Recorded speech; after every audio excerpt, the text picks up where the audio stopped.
സാഹചര്യങ്ങൾ ഉപയോഗിക്കാൻ നമ്മുടെ വിദ്യാർത്ഥികളെ അനുവദിക്കുകയാണ്. രണ്ടും രണ്ടാണ്. വ്യാജ സർട്ടിഫിക്കറ്റ് ഹാജരാക്കി ഹൈക്കോടതിയിൽ പ്രാക്ടീസ് ചെയ്ത വ്യാജ അഭിഭാഷകനെതിരെ നടപടിക്കൊരുങ്ങി ബാർ കൗൺസിൽ.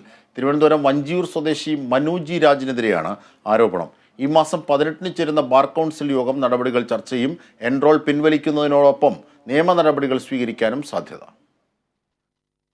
വഞ്ചിയൂർ സ്വദേശിയായ മനു രാജൻ 2013-ലാണ് അഭിഭാഷകനായി എൻറോൾ ചെയ്തത്. ഇതിനായി ബാർ കൗൺസിൽ നൽകിയിരുന്നത് മഗധ സർവകലാശാലയുടെ പേരിലുള്ള വ്യാജ സർട്ടിഫിക്കറ്റ്. പ്രാക്ടീസ് കാലയളവിൽ 53 പേരുടെ വക്കാലത്തും ഇയാൾ ഏറ്റെടുത്തിരുന്നു. മനു വ്യാജ അഭിഭാഷകനാണെന്ന് മനസ്സിലാക്കി മാറനല്ലൂർ സ്വദേശി സച്ചിൻ നൽകിയ പരാതിയിൽ തിരുവനന്തപുരം കന്റോൺമെന്റ് പോലീസും എറണാകുളം സെൻട്രൽ പോലീസും കേസ് രജിസ്റ്റർ ചെയ്തു. ജാമ്യമില്ലാ വകുപ്പുകൾ പ്രകാരമാണ് കേസ് രജിസ്റ്റർ ചെയ്തത്. വഞ്ചനയ്ക്കായി വ്യാജരേഖ ചമച്ചതടക്കമുള്ള വകുപ്പുകളാണ് ചുമത്തിയിരിക്കുന്നത്. വ്യാജരേഖയിൽ ഹൈക്കോടതിയിൽ പ്രാക്ടീസ് ചെയ്തത് ബാർ കൗൺസിലിനെയും ഹൈക്കോടതി രജിസ്ട്രാറെയും അറിയിച്ചിട്ടുണ്ട്. എൻറോൾ ചെയ്യാൻ നൽകിയ LLB സർട്ടിഫിക്കറ്റ് വ്യാജമാണെന്ന് മഗധ സർവകലാശാലയും ബാർ കൗൺസിൽ അറിയിച്ചിട്ടുണ്ട്. ബാർ കൗൺസിൽ യോഗത്തിൽ അഭിഭാഷകന്റെ എൻറോൾ പിൻവലിക്കാനുള്ള തീരുമാനമെടുക്കും. സ്വീകരിച്ച നടപടികൾ ബാർ കൗൺസിൽ ഓഫ് ഇന്ത്യയെ അറിയിക്കുകയും ചെയ്യും. പോലീസ് അന്വേഷണവുമായും ബാർ കൗൺസിൽ സഹകരിക്കും. വ്യാജരേഖയിൽ പോലീസിന് വിശദമായ മൊഴിയും നൽകും. എന്നാൽ കേസിൽ മനു രാജന്റെ അറസ്റ്റ് നീളുകയാണ്. Kerala vision news, Kochi.